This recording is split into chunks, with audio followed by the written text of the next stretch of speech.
మనం గణతంత్ర దినోత్సవాన్ని ఎందుకు జరుపుకుంటామో తెలుసుకుందాం.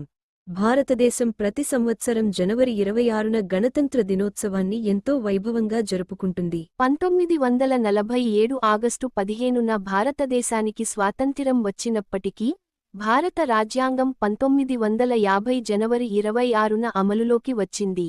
జనవరి 26వ తేదీనే ఎంచుకోవడానికి ఒక చారిత్రక కారణం ఉంది. 1930 జనవరి 26న భారత జాతీయ కాంగ్రెస్ లాహోర్ సమావేశంలో మొదటిసారిగా పూర్ణ స్వరాజ్ ప్రకటించింది. ఆ రోజు ప్రాముఖ్యతను గుర్తుంచుకోవడానికి రాజ్యాంగాన్ని అదే తేదీన అమలు చేశారు. రోజు నుంచే భారతదేశం ఒక సార్వభౌమ, ప్రజాస్వామ్య, గణతంత్ర దేశంగా అవతరించింది. మనం గణతంత్ర దినోత్సవాన్ని ఎందుకు జరుపుకుంటామో తెలుసుకుందాం.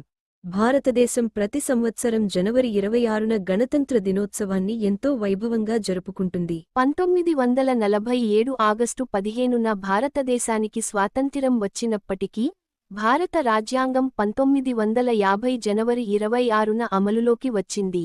జనవరి 26వ తేదీనే ఎంచుకోవడానికి ఒక చారిత్రక కారణం ఉంది. 1930 జనవరి 26న భారత జాతీయ కాంగ్రెస్ లాహోర్ సమావేశంలో మొదటిసారిగా పూర్ణ స్వరాజ్ ప్రకటించింది. ఆ రోజు ప్రాముఖ్యతను గుర్తుంచుకోవడానికి రాజ్యాంగాన్ని అదే తేదీన అమలు చేశారు.